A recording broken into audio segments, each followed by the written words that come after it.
Broadcasting Company presents Dick Powell as Richard Diamond, Private Detective.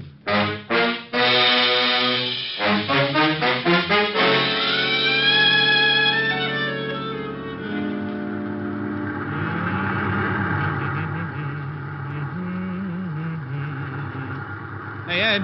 Huh? Stop the car a second, will you? What for? I thought I saw something lying back there by the road. So what? It's probably a dead dog. No, hold it. It's too big to be a dog. Oh, for Pete's sake.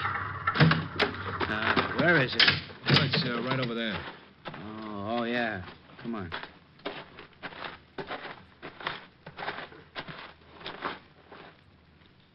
Holy cow. Yeah. She dead? Oh, I think I'm going to be sick. Me too. Let's go call the cops. Here's another exciting half hour with Richard Diamond, Private Detective, starring Dick Powell.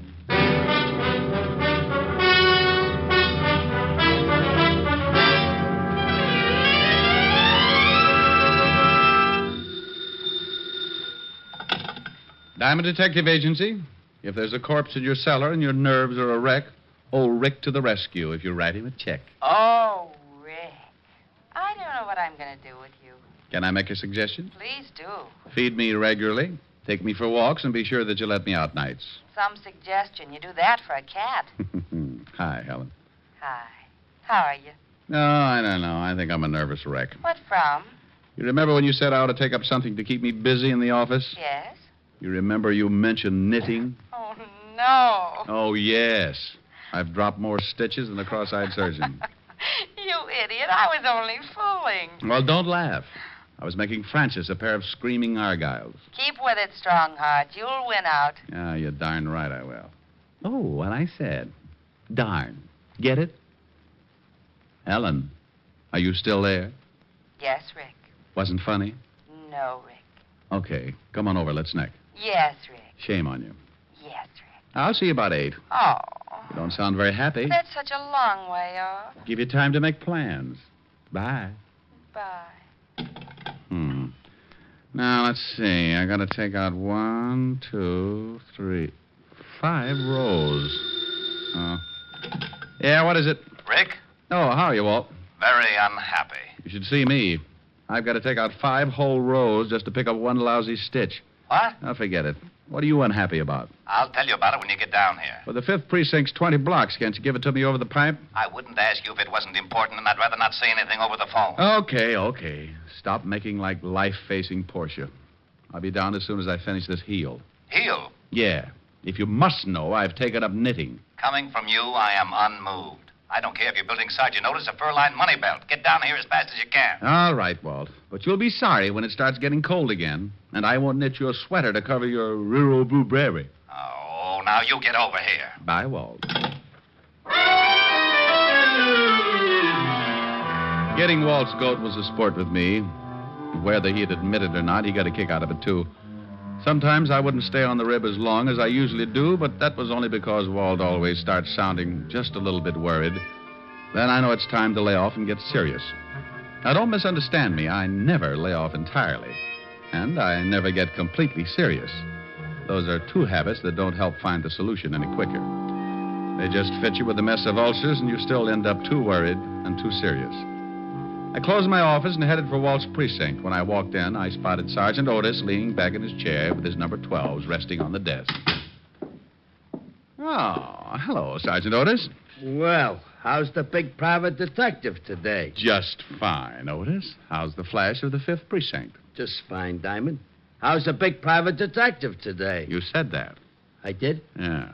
Is the lieutenant busy? No, but he's happy. Why spoil it? Otis, when are you going to shine your buttons? What buttons?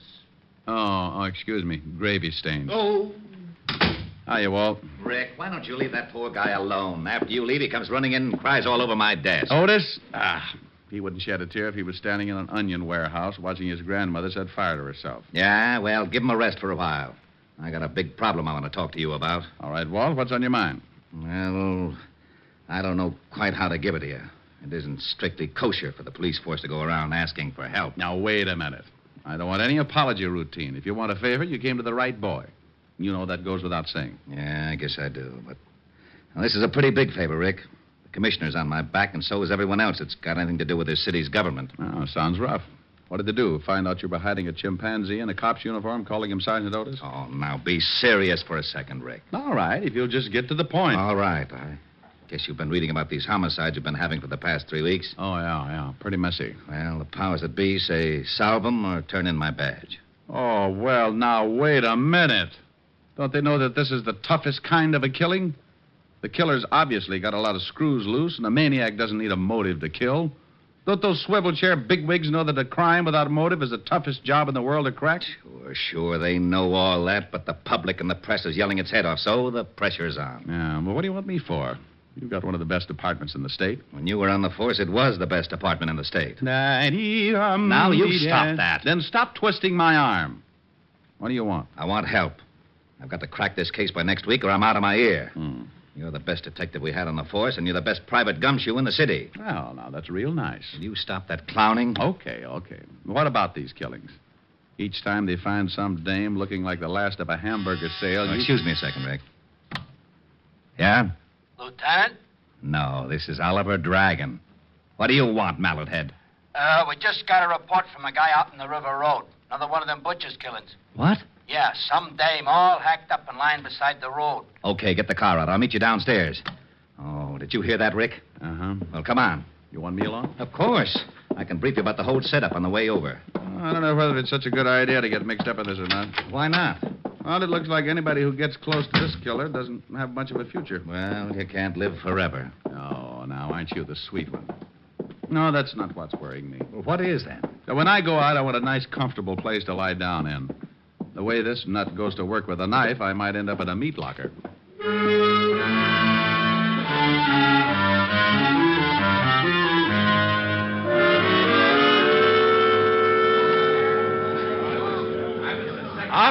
All right, everybody back.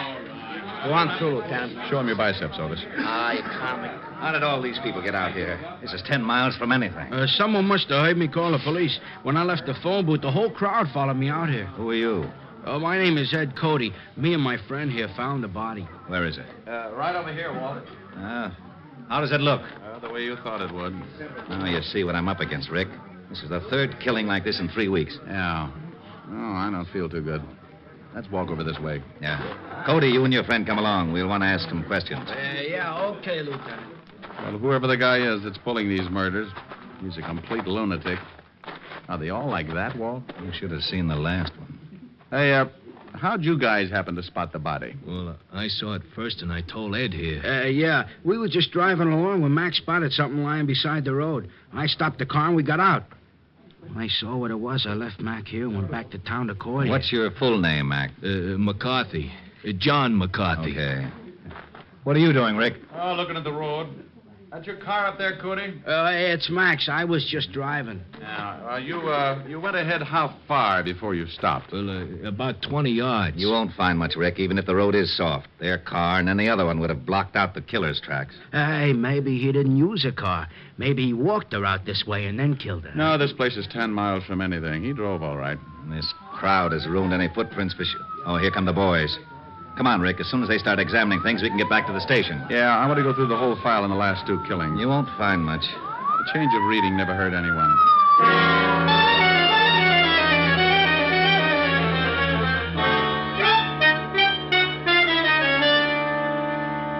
Well, that's the whole mess. No leads at all, huh? Not a one. I'm getting nearsighted from looking at all the lineup. We've picked up everything from drunks to safecrackers. No leads. Same type of crime in every case. This killer's got a crazy streak as wide as Broadway. Oh, wait till the commissioner hears about this one. Walt, Yeah? give me a pencil. Now, tic-tac-toe is out. I got a headache. Stop waving your gills and give me a pencil. Here.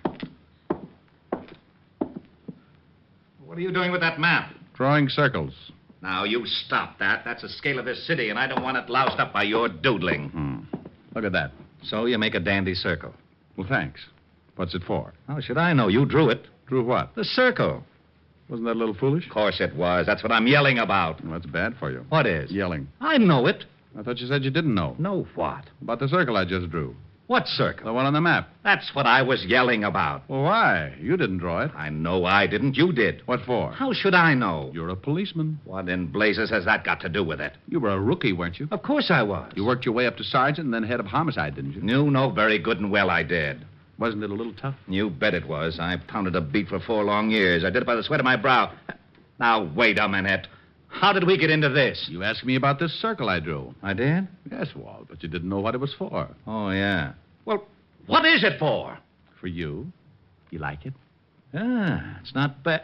Oh, I knew it. I knew it. You lowlife, you conniving, dirty, underhanded louse. You always do this to me. I think you sit around nights and pull the wings off of flies. Moths. All right, moths. You sit around and dream up little monstrosities to put on the police force and use me as a Guinea pig. Right, guinea pig. You call me, Lieutenant? No, get out of here, you idiot. Yeah, Lieutenant. Diamond, for once I'm going to find out what's at the end of this merry-go-round. I want to know about that circle. And I'm going to get it out of you if I have to shove that map down your throat. It was that. Huh? It was that you said, Levison. This is the commissioner. Oh, not you, Commissioner. Hey, and then I can't have of these killings. Yes, Commissioner. I want you to put on more pressure. Yes, Commissioner. What have you done about the latest one? Well, I just went out and looked at the body. Well, that isn't a name. Yes, but... This department has been sitting around long enough. But... I'm giving you fine money. I have action and plenty of it. But... Your motor's running. You shut up. Eh? Oh, no, Commissioner. Somebody else. All right. But if I don't get some action in the next 24 hours, you're going to be plenty sorry. Yes, Now sir. get busy on it, and I'm not kidding. Get there. Yes, sir. Oh, Who was it? I am not talking to you. Don't you want to know about the circle? No. Fine. Well, when I was looking over the reports on the killings, I noticed something. You don't say. Say what? Okay, if you don't want to play. Be a sorehead all your life. Well, I noticed that all of the killings, including the one we looked at this afternoon, were within at least 10 miles of each other. And the first one, this one right here, was exactly in the opposite direction from the last one. Bully for you. No, it's nothing. Well, using the first and last homicide for the edge of the circle, we find that the other killing also falls within the sphere. Okay, so what? Mm-hmm. Getting interested?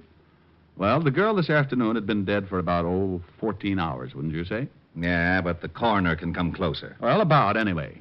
In the other 2 cases, it says that both girls were killed about 3 in the morning. If the last one was dead 14 hours, she comes close to that time, too. Okay. What does that prove? Not a thing. But it's something to go on. This is a wild one, Walt. But let's say that our killer started off with his victim somewhere, within that circle. To drive 5 miles, half the distance of the circle, it would take him, about... 15 minutes. 15 minutes. Now, that means he left his starting point around 2:45. That's a funny hour to be so consistent. You're right. Bars close at 2. 45 minutes to talk a dame into a ride. Might be. Well, I'll be darned. I may be all wet. The killer probably started from somewhere outside the circle. But we can start by eliminating the idea of the night spots anyway. Yeah, Lieutenant. Send out a 508 and get everybody in here. I want to check on all the night spots from 45th Street and Broadway at the center of the circle. from 45th Street and Broadway for 10 miles in every direction. Yeah, Lieutenant. Now, that means cafes, bars, bowling alleys, anything that stays open until 2 or after, and step on it. I hope we're right. So do I. I don't like walking on eggs. Then sit down. Who knows? You might hatch something.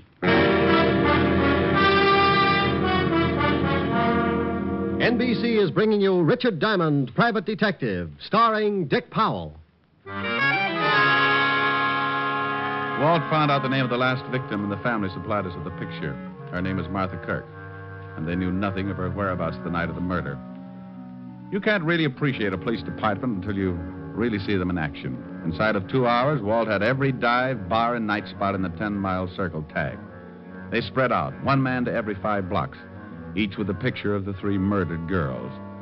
Because it had been my idea, Walt wanted me to swim with it and maybe sink. I took a little section from 48th Street to 46th Street, and by late afternoon, I'd covered most of the likely prospects. Yeah, you guessed it. The bottom of the barrel was coming up fast, and it was emptier than a ballpark during a thunderstorm. No one had ever seen the 3 victims. The last spot on the list was a bowling alley. I walked in and spotted a cocktail lounge, and when I climbed up on one of the stools, a bartender with a head that should have been out on the alleys walked up to me. Yeah, what'll it be? how about a glass of milk? Glass of milk? Think you can stand it? Well, if you're worried, water it a little. I don't want to pass out on you. I get him. He made it funny. So did your family. You're looking for trouble? Only if I get pushed. I'm looking for information. First door on the left. Yeah. Yeah, ever seen any of these girls before? What are you, a cop? Well, let's just say I'm nosy, and I've got a badge to keep me in the spirit of things. Oh, why didn't you say so? Let me see him. All right. Here's the first one. No. I ain't never seen her. How about this one? And this one? Nah. Hey, wait a minute. Sure, I know. This one comes in about twice a week. Was in last night. Gets lushed up and cries about how tough her family is on him. Let's see, her name is... Kirk? Yeah, Martha. Martha Kirk. Nice looker. She was. Huh?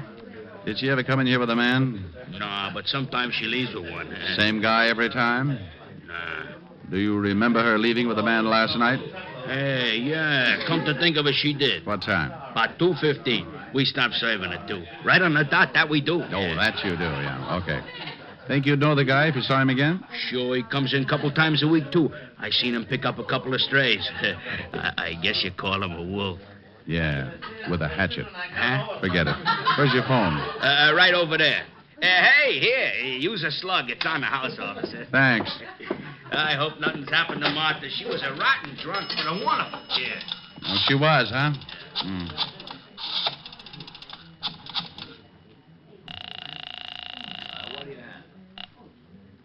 Sergeant noticed at your service. If you're in trouble, you probably deserve us. Oh, that's awful.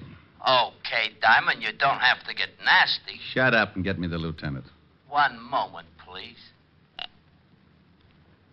Lieutenant Levinson, You can forget about retiring, Walt. you got something? Yeah, looks like. What did your boys turn up? Nothing yet. What is it, Rick? Don't play games now. Get over to the 47th and 9th. You know the bowling alley in the middle of the block? I'm in the bar. Want me to bring the boys? No. This is one we've got to play quietly. I don't want to scare our ghoul off. I'll be right down. Hey, bartender, what about that milk? Oh, yeah, coming up. Is it going to be a pinch? There is, Buster. There certainly is. Walt romped in about a half an hour later, and he talked with the bartender. He finally looked satisfied. He had to, because it was the only lead that had turned up. We told the bartender to tip us if the guy showed again, and we sat down to wait. Maybe my rabbit's foot started thinking it was back with the quartet, because around 1 o'clock it started kicking. The bartender gave us a nod just as a big guy wandered in and sat down at the bar. He weighed in at about 220, and his clothes were sloppy. He ordered a drink and started eyeing a cute little number sitting at the other end of the bar. Let's take him. Now, hold it, Walt. He's making a pitch. What? The dame at the end of the bar. So he's making a pitch. What do you want him to do? Wait around till he takes her out of here? Maybe you'd like to help him sharpen his axe. Look, you haul him in now, you'll have to beat it out of him. You want him to pick the dame up? Is that against the law? Arrest me. Stop your clowning. You'd rather catch him with the goods, wouldn't you? Yeah, but... Now, don't start that again. You butted the commissioner to death. Just relax. Maybe you can pick up a few pointers. Our big boy moved all right up to the seat next to the cute little girl. She was under full sail and didn't seem to mind at all. He landed at 1:15. At 1:30, he'd established a firm beachhead, and by 2 o'clock, there was a flag raising. Okay, he scored. The joint's closing. And they're leaving. I'm going to tail him. How? He's probably got a car. He'd spot you sure if he takes her out to some lonely place. How do I know? You put in a call, throw a dragnet around this area for 10 miles. I'm not going to let you. If he gets away with that girl, he may kill her. Look, Walt, I promise you he won't get into that car unless I can stick with him. Come on, we'll both stick close to him until I can think of something. We followed the man and girl outside and walked a few yards behind, making like we had a little load on. They headed for a big parking lot, and that's when I got the idea. The parking attendant was just walking up to him when I stumbled forward. Hey, boy. Rick, what are you doing? Stay with me, Walt. Yeah, mister? Sonny, I'd like to have my automobile, please. Hey, just a minute. I was here first. Sure, honey. Don't let him get away with it. Yeah. Oh, look, old man. My friend here's late getting home, and he's got a wife that's 10 feet tall. You mind if I get my car first? No, go ahead. Someday. Rick. No, relax, honey, relax. We're going to take a little drive, huh? Yeah. Okay, mister, let's see your ticket. Well, I got here someplace right in my pocket. Come on, we'll walk up. I know where the car is. Okay, but you gotta have a ticket. Rick, what's going on? Keep walking. Hey, I thought you was loaded. Keep going with the police. You what? That's right. Well, what's wrong? Which one is that guy's car? You mean the guy back there with the dame? Yeah. Well, he gave me his ticket. Oh, it's right over there, the coupe. Rick. Come on. I'm going to climb in that trunk, and you're going to get in your car and tail us. But stay far enough behind so that he doesn't spot you. Okay, but I think you're crazy. Is the trunk open? Yeah. I'll get going. Well, they'll see me coming back. Well, then tell him you forgot something in the bowling alley. I passed out in my car. All right. And, son. Yeah? Don't let on that anything happened. We think that man is a killer. Oh. I squeezed into the trunk and waited. About 2 minutes later, the lovebird showed up and got in the front seat. Oh, very much. I rode like that for about 15 minutes, and it wasn't bad until we hit the dirt road. Then my inside started bouncing around like a pound of rice in a wind tunnel. We drove for about 10 minutes more and came to a stop. I raised the trunk just enough to get some fresh air and listen. I didn't want to climb out because they'd feel the movement up in front. I was sure they could hear my breathing. Oh. Well, what are we stopping for? I thought maybe that... Huh? I wanted to look at the pretty scenery. Well, how can you? So dark. Pretty though. I can see you, baby. Can? Mm-hmm. Wow. You're nice. Mm-hmm. So are you. It went on like that for another 5 minutes, and I started thinking I'd picked the wrong guy. Then the conversation changed. What's the matter? What's so funny? Don't you know? No, and I don't like the way you're acting. Women. That's what's funny. All the same. Huh? Like my wife. She was like all the other women. Hey, let's get out of here. You're talking funny. Funny, yeah. See a man and you like him, any man. You're all alike. Now you stop that. I just came along Now because... come here. No! You let me go. You ain't no different. Come here. No! Stop that! Let me get out of the car. Sure, go ahead. I don't want no blood stains on the seats anyway. Blood! Go on, run. I'll catch you. I rolled out and didn't forget to take my .38 along. I spotted him in the moonlight, moving after her like a big animal. He was laughing. I could see he had something in his hand. It was a knife. She tripped and fell, and he moved in. Gave me goosebumps bigger than a grapefruit. When he was nearly on top of her, I closed in. Okay, hold it, hold it. What? Help! No! You shut up. Drop the knife! I'll kill her. I'll kill her like a raccoon. Kill her, too.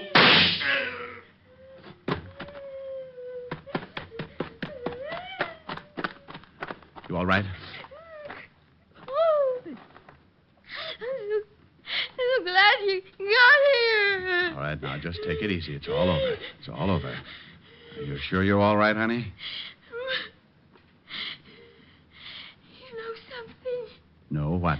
I think that man is crazy.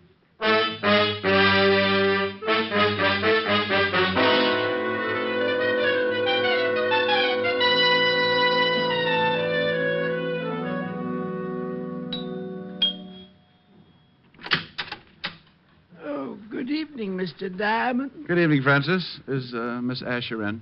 Yes, sir. She's in the study, knitting. Knitting? Knitting? Thank you, Francis. Knit 1, purl 2. Knit 1, purl 2.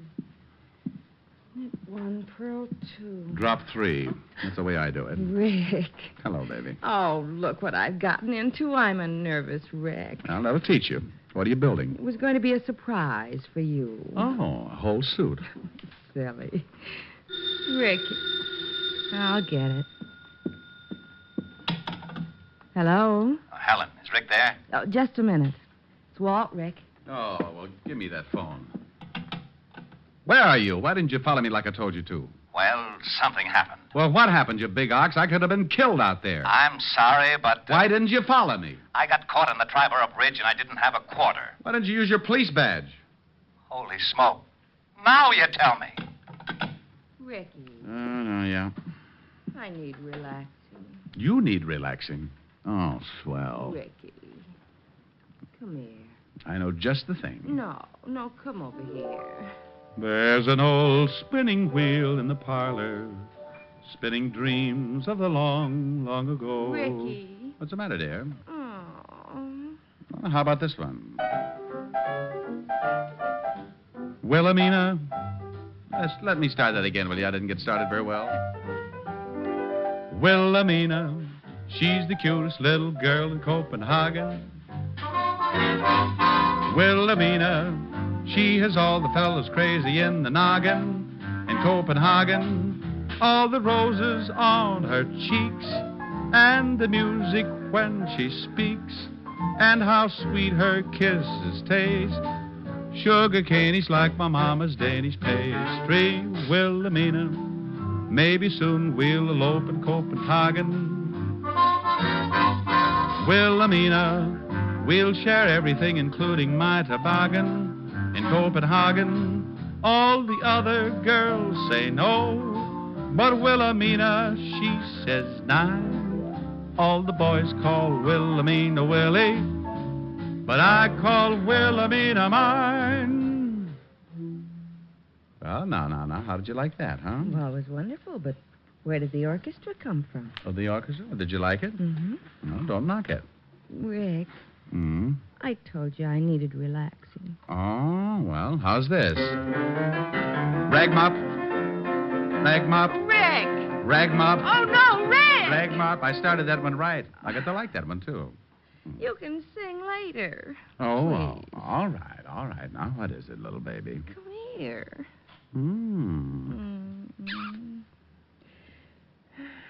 You know something? What? I may never sing again.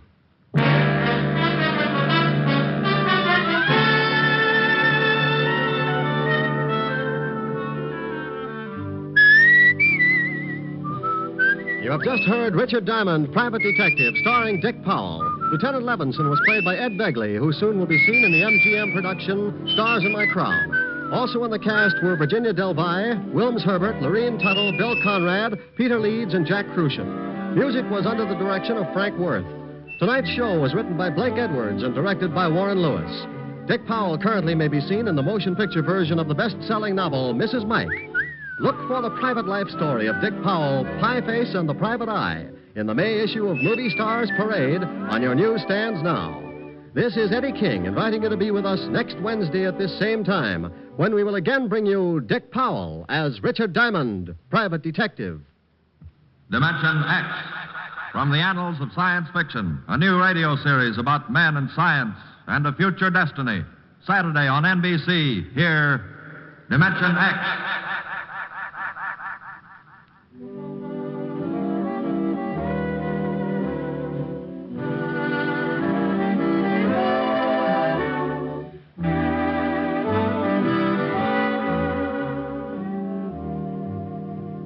Hear Dick Powell and June Allison tomorrow on Screen Guild Theater on NBC.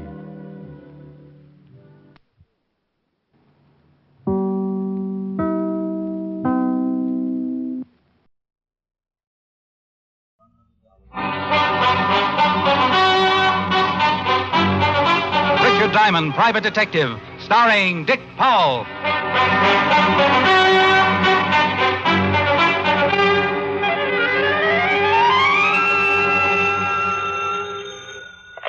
Diamond Detective Agency.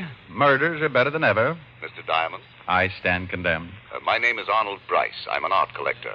Well, unless you're looking for empty beer bottles, I'm afraid you have the wrong man. You're a detective, aren't you? That's right. Well, then you're the man I want. How soon can you come over to my home? Well, that depends on two things, where you live and what you want me for. I live at 9607 Riverside Drive. But I'd rather tell you the nature of your assignment in person, if you don't mind. Well, that suits me, but my fee is $100 a day in expenses. Still want me to come over? Money is no object, Mr. Diamond. Please hurry.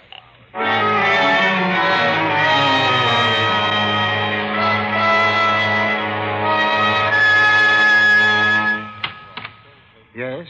My name's Diamond. I'd like to see Mr. Bryce. Mr. Arnold Bryce? That's right. Well, come in, sir. Thank you. Mr. Bryce is busy with an art dealer in the library, sir. You can wait in the gallery. The gallery? The art gallery. This way, sir. He led me down the hall and into a room that looked like it was once a den. There was a piano in the room, and hanging over the fireplace was a large painting of the Mona Lisa. The other three walls were all covered with pictures, too. This, I took it, was the gallery. Just make yourself comfortable, sir. I'll tell Mr. Bryce you're here when he's finished. Thank you. Beautiful room, isn't it? Oh, yes. Lots of paintings. I didn't mean the paintings. I meant the room. Oh, I take it you don't like the art? No, sir. I only appreciate what I can see in the picture. This room used to be a study until Mr. Arnold Bryce came. And who had it before? Mr. Jasper Bryce. He died 2 months ago and left this house to Mr. Arnold. Well, I must get on with my work, sir.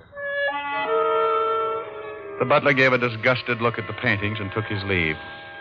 Come to think of it, I agreed with the old boy. Most of the paintings were what is called moderne, which is sort of a nasty poke at the present period. Hi there. If you're a burglar, just help yourself. Take them all if you want to. Well, I didn't know I had company. That's because you're not a very good burglar. You should be more careful. You, no doubt, are the local police force. No, I won't turn you in. Oh, what's the use? Used to be I could joke. Used to be I liked to joke. Now it's no fun. Who are you, really? What do you want here? Can I fix you a drink? Hey, that's a lot of questions for a little girl. Little girl. She staggered over to a couch and sat down while I took a good look at her. Beautiful is a word thrown around a lot these days, but it could only describe her. She had soft brown hair, big brown eyes, with a sort of a pleading look about them. She was wearing a pair of lounging pajamas, but her figure was nothing to speak of. When you found one like this, you kept the news to yourself. Ugly. What's that? I said ugly. Oh. Meaning those pictures. You like pictures? Oh, you look like the type who would like pictures. Well, I'm flattered. Look at that one. Did you ever see such a mess? That's night chasing away the morning in September. Well, you could have fooled me. That's my husband's favorite. You a friend of my husband? No. Neither am I. All he does is buy paintings. He's a nut about paintings. He should have married one. You must be Mrs. Bryce. I must be. Then that's life. Oh, who'd you say you were? I didn't, but the name's Diamond. My name's Della. You know... Mr. Diamond, Mr. Bryce will see you now. Oh, get lost, Timothy. Mr. Diamond and I are just getting acquainted. But Mr. Bryce said... Mr. Bryce. All right, you better go and see him, Mr. Diamond. My husband hates to be kept waiting. Me, I'd rather be alone anyway. I'm going to sit here till I figure out just why in blazes night is chasing morning away in September. I left Della Bryce staring at the picture and followed Timothy to the library. Inside, I met Mr. Arnold Bryce. He was a big man and looked old enough to be Della's father. On the desk lay another modern painting, and he sat admiring it like it was the deed to the Taj Mahal. Look at it, Diamond. Look at it. Yes. A masterpiece. Masterpiece. Well, it's original, all right. Of course. I buy nothing but originals. Can't stand copies, can you? Well, I really haven't thought about it lately. Tell me, is this masterpiece what you wanted to see me about? Oh, no. Just thought you'd enjoy seeing it. Mm-hmm. Well, now that we've had our kick, suppose we get down to business. Fine. Mr. Diamond, I'm number 34 on this city's social register. Do you follow me? No, I'm about 6 millionth. Please, sir, I'm very serious. Sorry. Now then, one in my position must be discreet. Divorce, heavens knows, is scandal enough, but, well, to have a roustabout for a wife, that I cannot tolerate. Heavens, no. I was married a little over 6 months ago, and to be frank, Mr. Diamond, my wife doesn't like me. Go on. That's all. I want to get rid of her. Mr. Bryce, I'm a detective, not an assassin. Of course. I want you to help me find grounds for divorce. Oh. Well, a case like this can take a long while. At $100 a day, that can add up to quite a bill. I hired you because I've heard you're the finest detective in New York. Oh, well, thanks for the flattery, but the fee is still $100 a day, and... I told you over the phone money meant nothing to me. Here. Here's a check I made out to you. It's for $500. That should serve as a retainer. Well, yes, that's, Now then, we can get on with this. I think my wife is in love with another man. No. Yes. And I think that... I keep forgetting these walls are soundproof. We've only lived in this house a few weeks. My Uncle Jasper left it to me. Yes, your butler told me. Timothy? Queer duck, Timothy. Uncle Jasper left me him, too. Oh. Well, let's get back to your wife. Oh, yes. Mr. Diamond, when I married Della, I thought we'd be well suited. She's very beautiful. And, guess where we met? I have no idea. In an art gallery. Naturally, I thought Della would be an art lover like myself. I could just picture us sitting in front of the fire on cold winter evenings, gazing at my originals. Thrilling thought. Yes, but it wasn't to be. Della deceived me. She hates my paintings. Well, it takes all kinds to make a world. Yes, but my world is art, Mr. Diamond, and Della is no part of my world. I see, but that hardly sounds like grounds for divorce, Mr. Bryce. Oh, I realize that, but maybe this is. You see, Della used to date a boy named David Tharp. Now she's been going out a lot lately, and I think she may be seeing him again. Mm-hmm. You think? Well, I know it really may be nothing, but if she should be seeing him and we could prove it, wouldn't that be grounds? Well, possibly. Now, this boy used to work for the Gorman department store, and if he's still in town, I want him watched. All right, I'll check with the store and report to you later. Good. Timothy will show you out, Mr. Diamond. I left Mr. Arnold Bryce admiring the monstrosity he had purchased earlier. On the way out, I took another peek into the gallery to see if Della Bryce was still around. She wasn't. And then I noticed the Mona Lisa again. Somehow it seemed so out of place. I was staring at it when Timothy came up behind me. I see you admire the lady. Say, don't you ever make noise? Beautiful, isn't she? The Mona Lisa? Yes. Look at that face. The most lovely face in the world. I thought you didn't like art. Not what Mr. Bryce calls art. Only that picture. Do you know about it? Do I know about it? Oh, so many things. It really has a colorful history. Da Vinci painted her over 400 years ago. No. Yes. Zenobia del Giocondo's wife posed for Leonardo 4 years before it was finished. My. Everyone loves it. Francis I of France paid 4,000 golden florins for it. You really know the facts, huh? Oh, yes, sir. I've read many books about La Gioconda's history. I come here often and just stare into her face. Do you know that men have stared into the mystery of that face and then killed themselves? You don't say. Yes. But I'm probably boring you. This way, sir. He took a last tender look at the picture and then led the way to the door. It was a crazy house full of crazy people, and felt good to be outside again. The job I had was strictly routine, but as long as Bryce paid for my services, he'd get them. I took off for lunch, then went to the Gorham department store to find David Tharp. There I found Tharp, had joined the Army 6 weeks ago and was now stationed in California. That meant that Bryce's suspicions about his wife were unfounded, at least as far as Tharp was concerned. Hello? Let me speak to Mr. Bryce. Who's this? Oh, that worn-out voice sounds familiar. Walt? Yeah, is this Diamond? Yeah, but what are you doing there? Or did I dial the wrong number? You calling Arnold Bryce, Rick? That's right. Then you have the right number. Was he a client of yours? Uh-oh. I don't like the way you said was. You guessed it. Better get over here, Rick. Arnold Bryce has been murdered.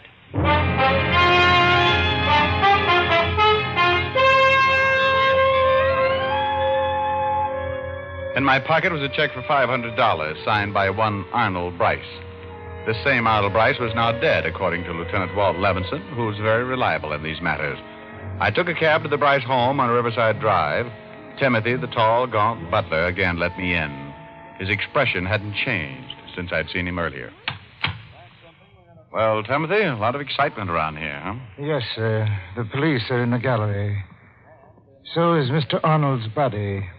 Gruesome sight. Rick. Hello, Walt. He's in there. Want to have a look at him? Why not? The boys from the lab are all finished. There he is. Head bashed then, huh? Coroner says he's been dead for about 2 hours. That places the time of the murder around noon. Found the murder weapon? Nope. Figured it must be the missing poker from this fireplace set. Got the boys upstairs now looking for it. Who found the body, Walt? Mrs. Bryce. Otis is in the library now taking her statement. What's your angle in this? Well, Bryce hired me for some stock investigating. He was thinking of divorcing his wife. Well, at last we've got a motive. She finds out he's getting rid of her and knocks him off. Maybe. Who else was in the house? It's the butler, the maid, and Mrs. Bryce. Otis is sure the butler did it. Been reading murder mysteries again. No. How about visitors? Anyone come to see Bryce around noon? No, apparently not. Looks like an inside job, Rick. We've got 3 suspects, and all we can do is grill them till one of them breaks down. So we might as well start on the wife. Mind if I sit in? No. Come on. We left the gallery and walked down to the library. Inside sat Della Bryce, patiently answering the questions of that master detective, that super sleuth, Sergeant Otis Loveloon. Hello, Lieutenant. I got a statement down on paper, and I'm asking some questions on my own. She's, Oh, Diamond. Don't look so happy, Otis. Hello, Mrs. Bryce. Well, you come back. That man, Lieutenant, he's the one who saw my husband earlier. Yes, we know that, Mrs. Bryce. This is Richard Diamond. He's a private detective. Oh. Well, what would Arnold want with a private detective? It seems he was planning to divorce you. Or didn't you know that yet? Divorce me? You're kidding. You want to tell us the joke, too, Mrs. Bryce? Oh, this is a good one. Oh, come now. Maybe it's Otis, Walt. After all, she's been looking at that face of his for an hour. Can you blame her? Hey, I heard that. Oh, I'm sorry, but that just struck me funny. That worm of a husband was going to divorce me. Well, I've already talked to a lawyer about getting rid of him. I take it you and Mr. Bryce didn't get along? You said it. I married Arnold because I thought it'd be fun to have a big home and a nice car. All those things money can buy. Go on. Well, the money part was okay, but Arnold... Well, a girl can only take so much. It's a nice, respectful way to speak of the dead. All right, so he's dead. So now I get all that money and don't have to put up with Arnold. I should cry? Maybe a jury will think you picked up a poker in order to get that money. Now, look. Just because I'm not crying and moaning about how much I loved Arnold doesn't mean I killed him. I didn't. We'll decide that.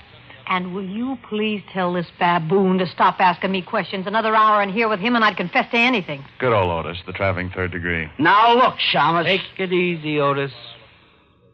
Now, Mrs. Bryce, you say you were upstairs fixing your hair around noon? That's right. What about your lunch? Don't you eat? I'm on a diet. Look, it's all there in my statement. Around 1 o'clock, I came downstairs and found the body. I called the police, and that's all I know. Well, then, if you're innocent, you won't object to answering questions. So, make yourself comfortable. Walt kept asking questions, and Della kept answering them. Half an hour later, Walt was getting tired. Della was getting tired, and I was already tired. Grilling a suspect is the most boring thing in the world, and it was a relief when Walt sent the girl upstairs. Otis, you see that she goes to her room and then bring that maid in here. Right, Lieutenant. Well, Rick, what do you think? I think she's innocent, Walt. Oh, you do? Why? Because she leaves herself wide open. She admits she's glad the guy's dead. So maybe that's all a front to throw suspicion off her. She makes everything point toward her, and she thinks we'll figure she couldn't be that dumb. Maybe, but I don't think so. I think Otis was right. Huh? What are you talking about? Well, you said he thought the butler did it. So do I. Rick, I'm in no mood for jokes. Look, Walt, the guy was bashed in the head, right? The top of the head. Now, Bryce is close to 6 feet tall. So is Timothy. Della's too short. She couldn't hit him on top of the head unless she stood on a ladder. Yeah, I thought of that. But you can't convict a guy because he's tall enough to hit Bryce on top of the head. Besides, maybe Bryce stooped over to tie a shoelace. Any number of reasons. Maybe. But I still bet Timothy killed him. Okay, Sherlock. Tell me one more thing. Why? Why did he kill him? He'd only worked for him 2 weeks. No money's missing. Where's the motive? I'm not sure, Walt. but I think it's in a picture. Huh? Oh, now, Rick. Walt, when I was here earlier, I talked to Timothy in the art gallery. We talked about the Mona Lisa. Well, what about it? He knew everything about it. A lot of its history. Now, here's a guy who hates all these paintings around but one, the Mona Lisa. But what's it doing here? What's what doing here? The Mona Lisa. Bryce told me himself he only collected originals. But the Mona Lisa hangs in the Louvre in France. That picture over the fireplace is only a copy, and Bryce hated copies. Go on. That's all. I don't know exactly why or how all this happened.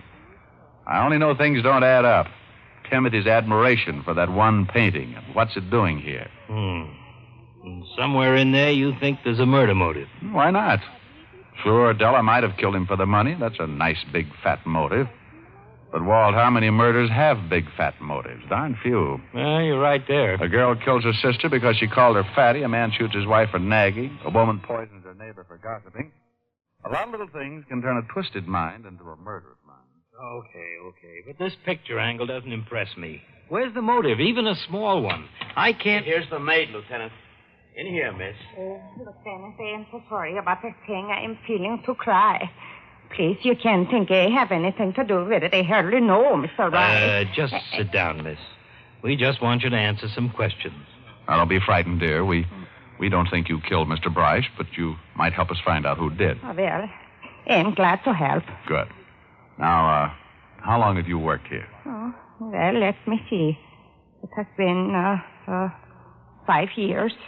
5 years they have been here. I worked for Mr. Bryce's uncle. Then when he died, I stay on. Oh. And Timothy, how long has he worked here? Oh, goodness. Timothy has been here all his life. He has told me about it. His father worked for the old Mr. Jasper Bryce and his mother, too. Timothy, he grew up in that house. Then when his father died, he'd take over his job. I see. Now, about the young Mr. Bryce, Arnold. Was he easy to get along with? Well, I don't know him so well, but they have no trouble with him. Timothy does not agree with him at times, but they have no trouble. Timothy doesn't agree with him? What do you mean? Well, Mr. Arnold changed a lot of things. Moved furniture and such. Timothy thinks they look better where they have always been. Just this morning they argue. Mr. Bryce wants Timothy to get rid of something, but they do not remember what it is. Oh. Then one more question. The room with all the paintings. Do you remember that room before Mr. Arnold Bryce came here? Oh, yeah. He used to clean there. But there was not all the paintings there then. No painting? Not all there is now. Just the one. The painting of the pretty lady. The Mona Lisa. What did you say? The Mona Lisa. Yeah, that's it. That is what Timothy and Mr. Bryce was having words about this morning. The Mona Lisa.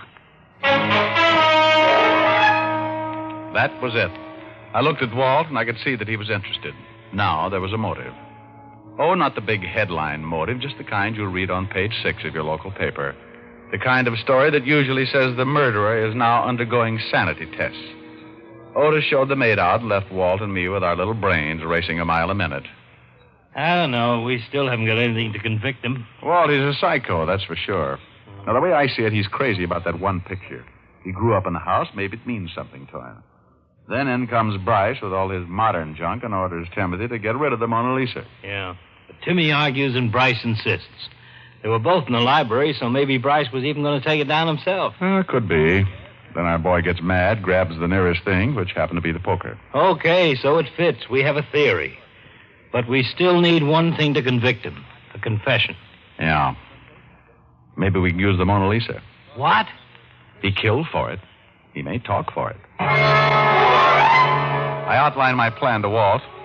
Timothy was a psychopathic, and I knew we'd have to get him in the right kind of mood. Walt agreed with the plan, and we headed for the gallery. They had removed Bryce's body from the room, and only a deep red spot in the carpet was left. Walt went looking for Timothy, and I moved over to the piano.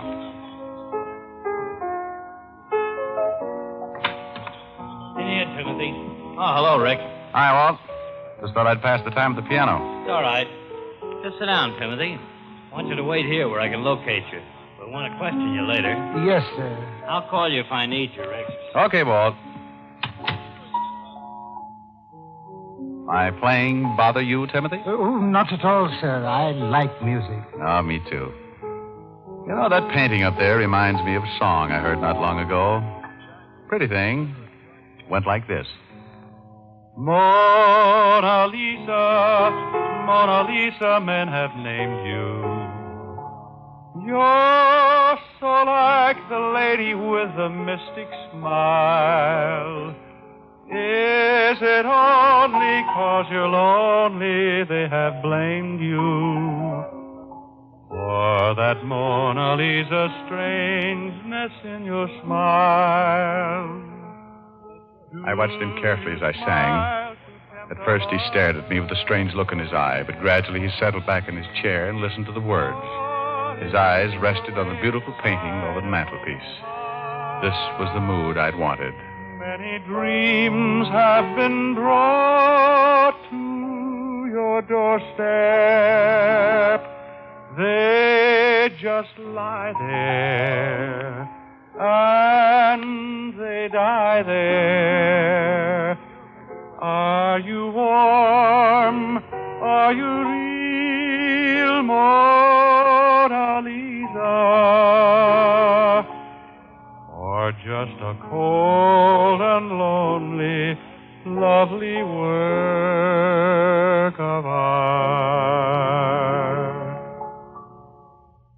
Well, did you like that?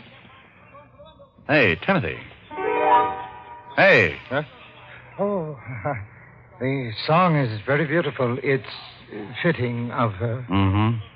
Well, I guess I'd better stop fooling around at the piano and do what I came here for. His eyes were on me as I got up from the piano bench and walked over to the fireplace. I tried not to look at him as I reached up for the picture, but I heard him jump from his chair. What are you doing? Leave that alone. Well, I'm sorry, friend, but Mrs. Bryce is all upset about her husband's death. She asked me if I wouldn't carry out his last wish and get rid of this. Clutters up the other pictures, you know. Leave it alone. Take the others, but leave that alone. Sorry, but out it goes to the trash pile. No, it belongs here. The living part of this house. Put it down, I said. Put it down! I warned you. Now, Timothy, take it easy. Put on that shovel. When you put down the picture. Oh, and if I don't, you'll swing that shovel at me just the way you swung a poker at Bryce. He was an idiot. Throw it out, he said. Throw it out and leave that other trash on the walls. Now you want to throw it out, too. No, give me that painting. All right, Timothy, you've got it. Rick, are you all right? Yeah. See how Timothy is. He'll come around. You heard from the door? Yeah, enough. Imagine. All this over a picture of a dame.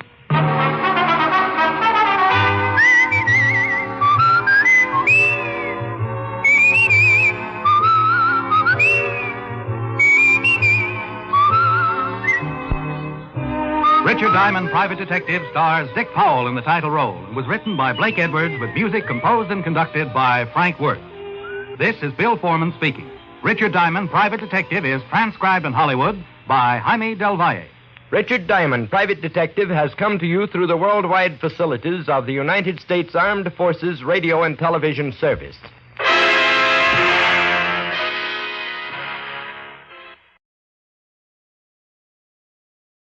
Here, transcribed, is another in NBC's great parade of new shows.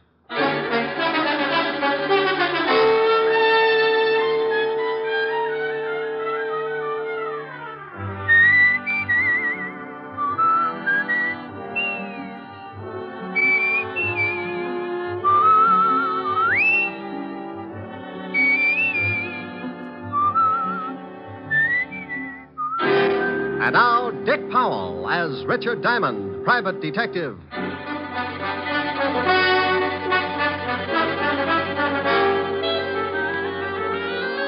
Hello there, this is Diamond. If you happen to wake up some morning and spot something walking in front of your house and it looks like Santa Claus with jaundice, don't turn the hose on him. He's not on fire. He's just wearing the newest thing in men's fashions. They call it the bold look. And it's supposed to be the masculine answer to Dior's new look for women. It's an answer, all right.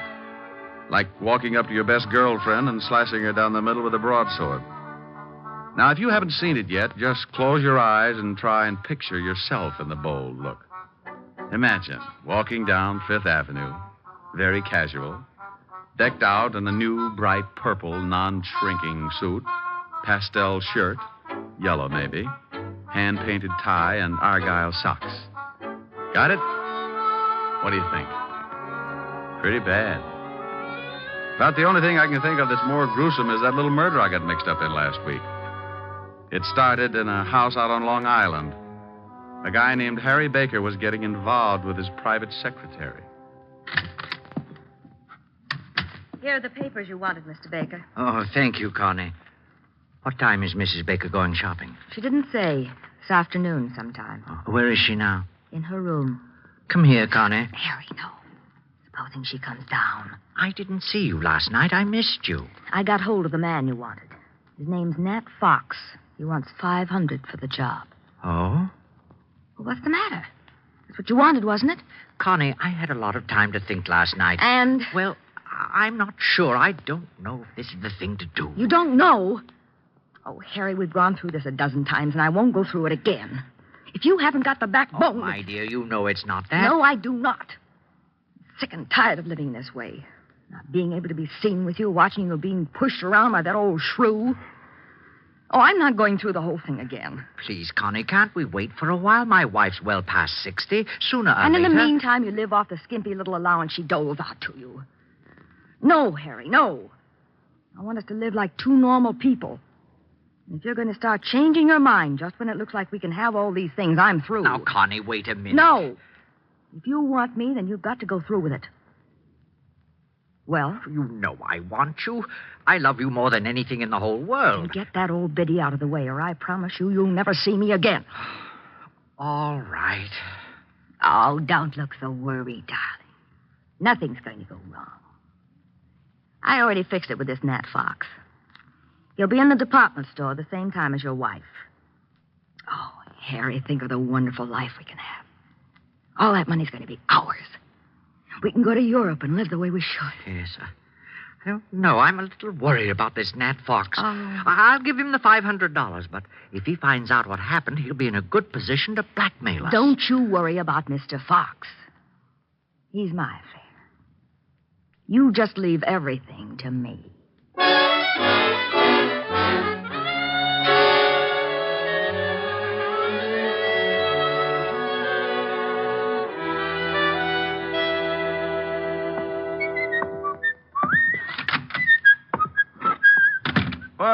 Well. Hello, Otis. What do you want, Diamond? I thought I'd drop in and see the lieutenant. Aren't you glad? You want me to make you feel good, or do you want the horrible truth? The truth, Otis. I'll steel myself. You turn my stomach.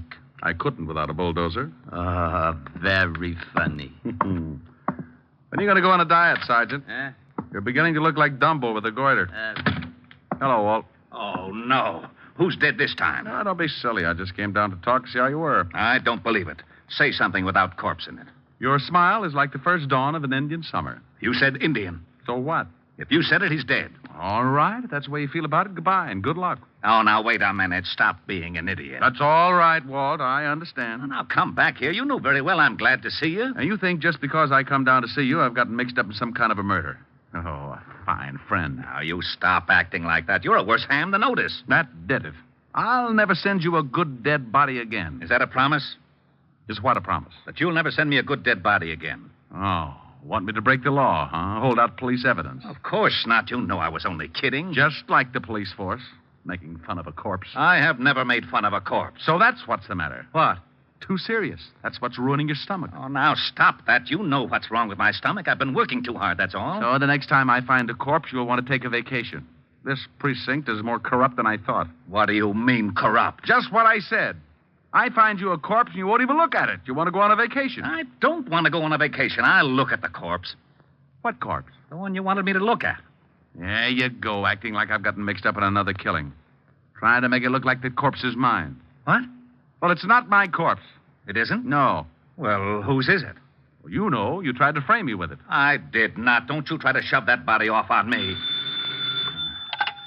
Yeah, what is it? Oh, hello, Helen. It's for you, Rick. Thanks. Hi, baby. Hold it a minute. Walt, you better do something about that body. Oh, yeah. Otis, Put in the general alarm. Diamond's found another killing. Oh, wait a minute. No, Walt, it's your killing, remember? Oh, yeah. Forget about the general alarm, Otis. I've got... Oh, Diamond. Sure, Helen. I'll meet you at the store. Oh. Sure. I love you. Bye. Oh. Walt. What a funny look. You're all red. Walt, you're turning blue. Well, I got to go shopping with Helen. I hope you find the body. Bye.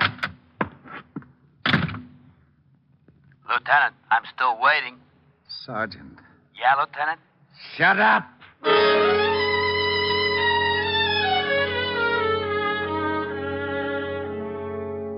I don't know why I do that to Walt, but I always get such a kick out of tying him up in knots. When he takes the bait, he goes for it hook, line, and sinker. It's a good thing Helen called and asked me to go shopping with her, or he might have blown a fuse. I don't generally like the idea of shopping, but she said it was Frances's birthday, and any kind of an afternoon with Helen could always work its way into a wonderful evening. What do you think I ought to get him, Rick? I'll get him some shirts or something.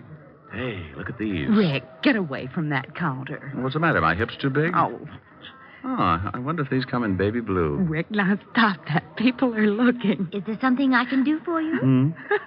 You seem to be interested in the lingerie. Is there something I can show you? Oh, I'm looking for something for a birthday. Oh, well, then may I suggest a nightgown, perhaps? We have some lovely numbers. This is for Butler. A butler? Yes. Oh, then you were thinking of getting something for the lady, too. No. Just seeing whether the baby blue went with my eyes.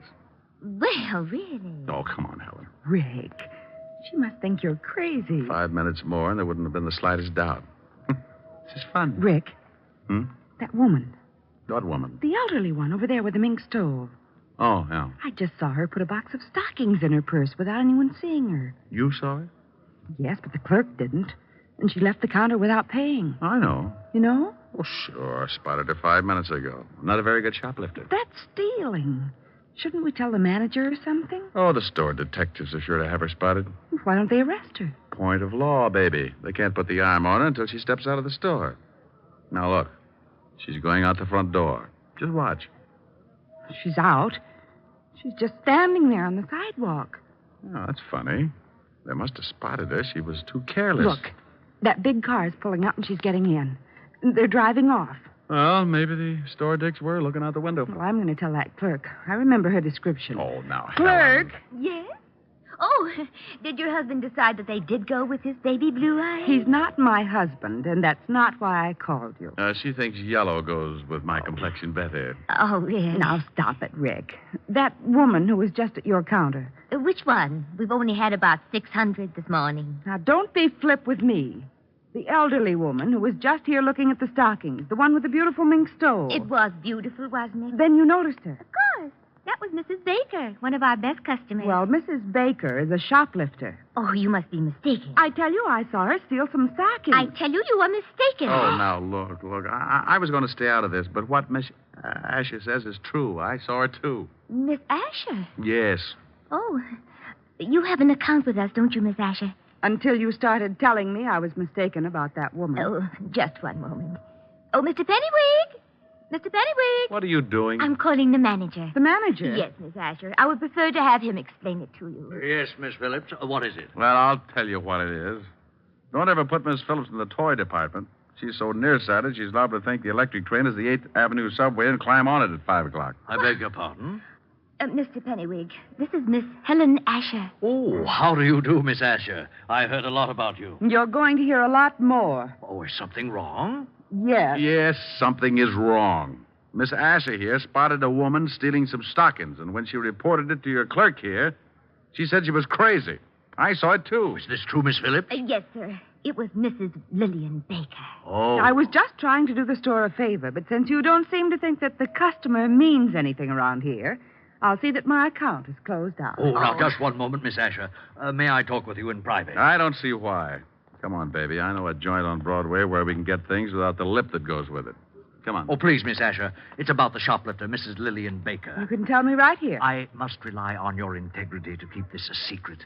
You see, we know that Mrs. Baker stole those stockings. She steals something nearly every day. What? She's very wealthy, very eccentric, and very much a kleptomaniac. Oh. Her husband handles all her affairs, and he's instructed us to watch her and send him the bills for the goods she steals. Oh. Well, can't you break her of the habit? Her husband must lock his pants in the family vault every night. She's under a doctor's care, and he advises letting her continue, but without her knowing that anyone else has found out her secret. She's quite old, you see, and her husband assures us that discovery might be very disastrous. Oh, I see.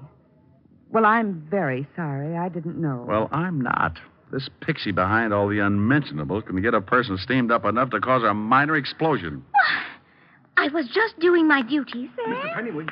Mr. Pennywig. Now what? Yes, what is it? Oh, Mr. Pennywig, we've had a jewel robbery. What? Yes, sir. 3 of our most priceless gems are missing. Oh, dear. Mrs. Baker? I don't know, sir. We watch her very closely when she's looking at jewelry. But 5 minutes after she'd gone, we discovered the loss. Was it of any consequence? Was it? $300,000 worth. Oh, Lord. Hey, wait a minute. Who else was in the jewelry department? Oh, several people. I'm so upset. Take a look over there. Where? Over there. The man in the wide pinstripe near the linen counter. Excuse me, I've got to go call Mr. Baker. Now, wait a minute. Yes? Maybe Mrs. Baker didn't lift those rocks. That man over there, was he in the jewelry department? Why, come to think of it, yes. Oh. Now, wait here. Rick! Hello, Nat. Hey, what are you doing? Now, take it easy. I just want to see what you got in your pockets. Well, Richard Diamond. You must think you're still on the force. Someone just lifted some stones out of the jewelry department. You still in the racket? In a store like this? Are you crazy? No, but I thought maybe you were. Now, let's see your pockets. You ain't no cop. Go on and peddle your papers. You look pretty silly with a broken arm. Okay, you don't have to get rough. I'm clean. Now, well, that's better. Now, turn them inside out. Hey, what's going on here? Now, meet Nat Fox, one of the better-known jewel thieves. Yes. He was in the shop about the time Mrs. Baker was. Oh, I've quit the rackets. I just like to look now and then. Oh. Well, at least he hasn't got them on him. Oh. What have we here? Gum wrappers. I like to chew gum. Ah, well, you chew a lot of it. Better call the law, Mr. Pennywig. Well, if you say right away. Go to the devil. What? Rick! He's getting away. Stop him. Oh, relax. We can always pick him up. I want to take a look at your jewelry department. Nat Fox didn't have the jewels on him, but as he did have a lot of gum wrappers, the first thing I wanted to do was to case everything in the jewelry department. It was an old stunt. The thief chews a lot of gum, palms some jewels, and sticks them in the gum. Then he sticks the gum under something, and the Confederate comes along later and scoops it up. If the thief gets spotted at the scene, he's clean, just like Fox was when I searched him. Well, I looked under everything, on everything, in everything. There was a lot of gum, all right, but no jewels in any of it. Rick, couldn't someone have picked it up already? Well, that's the only thing I can come up with, unless this Mrs. Baker really did steal them. Well, the police will be here in a few minutes. So, clerk. Yes, sir? Can you remember who was in the jewelry department when you discovered the jewels were missing? Well, this Mr. Fox and Mrs. Baker had already left. But I believe there were several women. Yes, there weren't any men, just several women. Uh-huh. Well, thank you. Come on, Helen. The robbery detail can take it from here. Well, thank you very much for your help, Mr. Diamond. Oh, where can the police get in touch with you if they want to ask any questions? They know me. And if you ever need any guidance, just look me up in the book on the private detective. Can't miss it. For one of the biggest ads.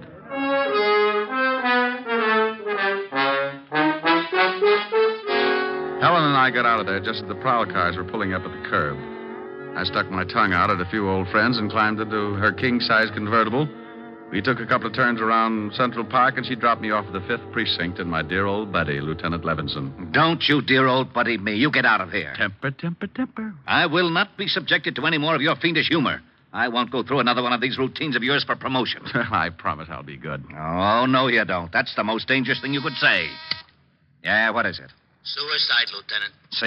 See, look what happens. It already has happened, Lieutenant. She did it 20 minutes ago. I wasn't talking to you, Melonhead. Now give me the dope. You got him. You shut up. Yeah, Lieutenant. Oh, not you, Bird Brain. Let's have the report. Oh, Mrs. Lillian Baker jumped 3 floors from a balcony. Husband Harry Baker made the report. Port Washington, Long Island. Thank you, Sergeant. What, did he say Mrs. Lillian Baker? Yes, he said Mrs. Lillian Baker. Now, if you'll excuse me, I've got to get out to Long Island. Well, let's go. Grab my coat. Now, wait a minute. What makes you think you're coming along? And why in blazes are you interested in Mrs. Lillian Baker? If you know something, by heaven, I'll... Walt, you're turning blue again. Come on, I'll tell you on the way.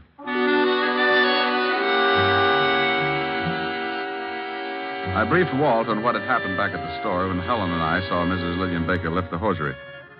We reached the Baker estate about 3 o'clock in the afternoon and drove up a long circular driveway to the big house. The husband, Mr. Harry Baker, met us at the door. Oh, please come in, gentlemen. Thanks. You'll have to forgive me, gentlemen, but I'm still a little upset. My wife was a sick woman, but I never expected her to do anything like this. Where's the body? Out in the garden. Right this way. Have you any idea why your wife committed suicide, Mr. Baker? Oh, yes. There's the body. You don't mind if I go back inside, do you? I want to ask you some questions, then you can. I understand that your wife was a kleptomaniac. Is that right, Mr. Baker? Why, yes. How did you know? Mr. Diamond here saw her steal something from the store today. You mean the jewels? No, I mean the stockings. Did she steal the jewels? Why, yes. I found them under her mattress after the store called and told me of the loss. She was a sick woman. She's been stealing things for years, but she didn't think anyone knew about it.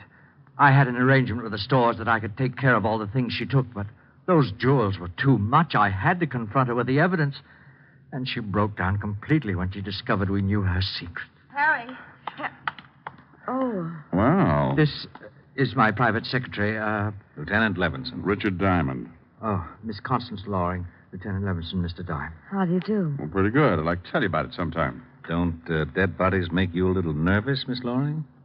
What? Miss Loring was here when my wife jumped. She's already gotten over the initial shock. Oh. She's been in the library calling some of my firms to tell them I won't be at work for a while. How long has she been here? Why, all afternoon she's been taking some dictation. With her hat on? Oh, well, you see... Forget it. Tell me, did your wife jump from that balcony, Mr. Baker? Yes. 3 floors. About a 4-foot railing around the balcony. If you think that there's been any foul play, you can check with her doctor. He'll tell you she could easily take her own life if her secret was discovered. I'd like to talk to him. What's his number? Evergreen 54469. Dr. Leonard Bischoff. Thanks. While you're calling him, Rick, I'd like to see those stolen jewels, Mr. Baker. Certainly. Right this way. Phone's right over there on the stand, Mr. Diamond. Would you open the safe for the lieutenant, Connie? Mr. Loring?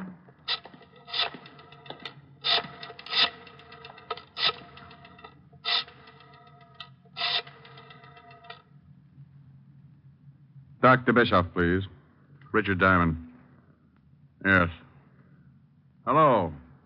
Dr. Bischoff, this is Richard Diamond. Here they are, Lieutenant. Now, you can easily see why I wouldn't, or should I say, couldn't pay for them. Is the store coming over to pick them up? No, I told them I would bring them down. What's this all over them? Well, I don't They're know. all sticky. Got something all over them. That's probably gum, Walt. Gum? Yeah, the kind you chew. Oh, by the way, Baker, you were right. Dr. Bischoff says your wife was a sick woman, but he didn't think she'd carry it to such extremes. Well, we never know what we will do under such stress. No, I guess we never do. Walt, can I use the car for about an hour? It'll take it that long to clean up things around here. Well, you got something? Yeah. Mr. Diamond, if you think... I don't think, Mr. Baker. I find out. Oh, Walt. Yeah?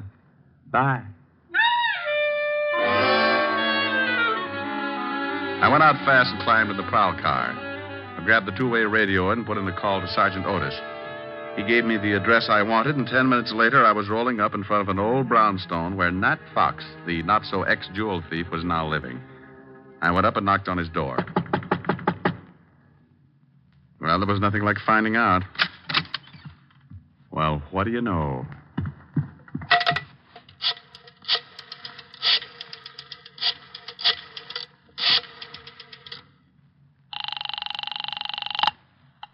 Mr. Baker's residence. Let me speak to Lieutenant Levinson, dear. He's right here.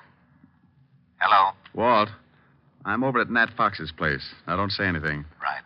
You remember I told you I spotted him right after the theft and shook him down? Yeah? Well, he's through giving the police department headaches. What do you mean? He can't explain the 2 bullet holes in his head. I called the station and had them send over the wagon, then I took off for the department store.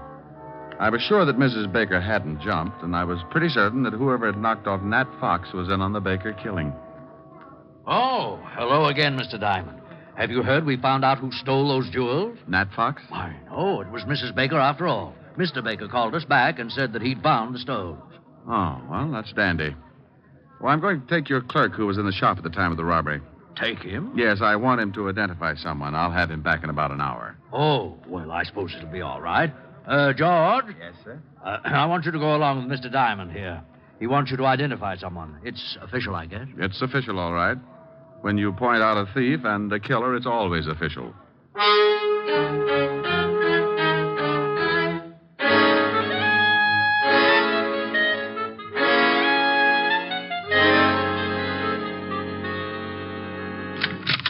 Rick, what took you so long? Walt, this is the clerk from the department store where the jewels were stolen. How are you? What's he here for? I want him to see if he can identify someone. Oh, where are Baker and his lovely secretary? In the library. Come on. Now, look, George, I Yes, want sir? you to stand outside this door until I call you. Then I want you to come in and see if you've ever seen anyone in the room besides myself and the lieutenant. I'll do my best, Mr. Diamond. That's all I want. Come on, Walt. What are you up to? Surprise. Well, hello. Why, hello, Mr. Diamond. Come in. Thanks. How are you, Connie? I see you've taken off your hat. You're very observing. I sure am. Why did you kill your wife, Mr. Baker? What? All right, I'll word it a little different. Mr. Baker, why did you kill your wife? Are you insane? Everybody asks me that. Maybe I should say a good doctor. Maybe you should. Like Dr. Bischoff, maybe? He's the best in town. Mr. Diamond, you're being ridiculous. I was with Mr. Baker when his wife jumped. You shouldn't have said that. Makes you an accessory. What do you mean? I mean, you're lying if you try and tell me Mrs. Baker wasn't killed. She jumped. Over a 4-foot railing? Yeah. What are you getting at? How old was your wife, Mr. Baker? Close to 70. Why? Pretty good health physically? Why, yes, of course. You say you were in the house and neither one of you gave Mrs. Baker a push off that balcony, Connie? Of course. Are you sure you weren't out putting 2 bullets in a cheap thug named Nat Fox? I don't know what you're talking about. Rick, what is this? Who has the money in the family, Mr. Baker? Why, my wife did. And who does it go to in event of a death? To me, naturally. Naturally.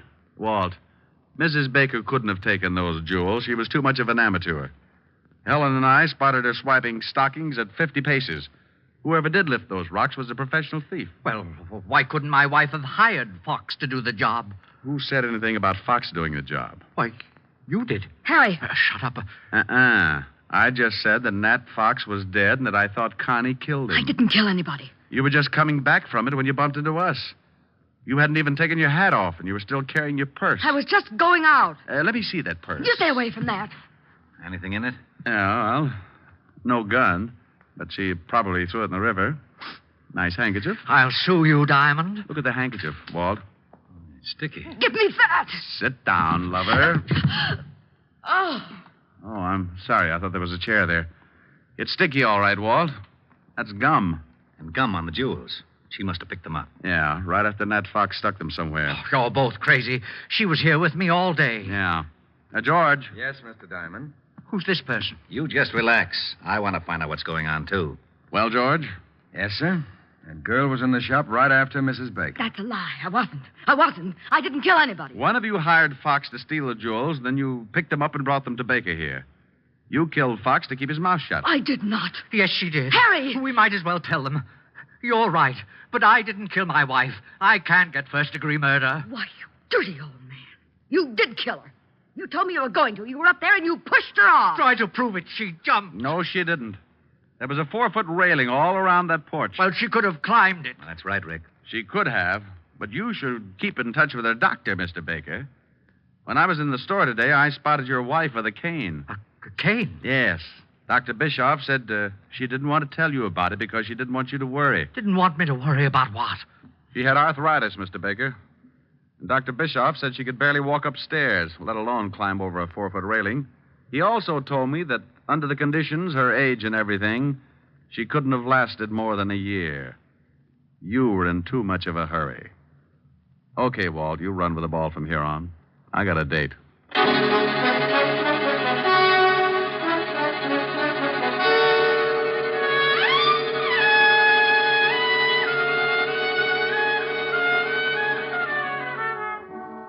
Rick, you didn't tell me what you did after you left me this afternoon. Oh, I just fooled around with Walt for a while to kill the time.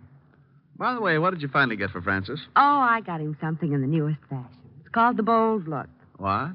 It was pretty ghastly, but he loved it. Oh. Tell me what you got him. Well, a purple suit. Non-shrinkable. Yes, how did you know? It figured. Go on. A green shirt, one of those hand-painted ties. Rick, where are you going? Oh, I can't stand it. Oh, that's wonderful. What is it, Rick? What is it? I thought you were supposed to be bugged on South Pacific. Oh, is that what it's from? Yep. Goes on next to closing, right after Fink's Mules. It does? You better get those tickets again. See what it's all about. Well, give me a preview. You'll hate me in the morning. There's an answer for that. Yeah. Younger than springtime are you, softer than starlight are you, warmer than winds of June are the gentle lips you gave me, gayer than laughter are you, sweeter than music are you, angel and lover, heaven on earth are you to me. And when your youth and joy invade my arms and fill... Hey, what's that? What? That, standing in the corner. Oh, Francis. That's Francis, Rick. What are the odds? Oh, yes, sir. It's me. Now, Rick, be careful what you say. That's the new Bold Look. Well, turn it off. It's getting bilious. Don't you like it, sir? Now, Rick. No, well, Francis, I think it's, yes, it certainly is. I think it's rather gay, don't you, sir? The gayest. Oh, my goodness, I forgot something. Does it look like a stomach pump? Forgot something? Yes, miss. The outfit wouldn't be complete without them. Well, hurry up. I'm going to black out any minute. What did you forget, Francis? The spats. Spats? Yes, sir. Seersucker spats. And they were lovely.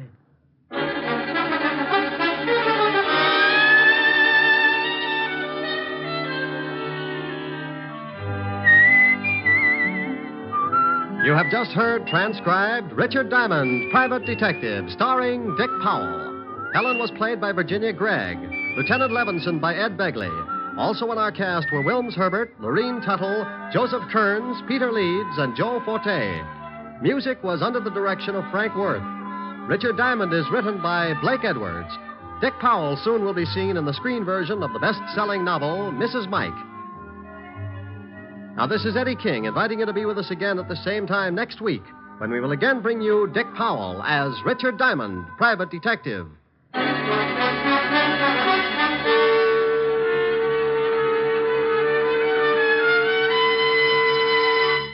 This is NBC, the national broadcasting company.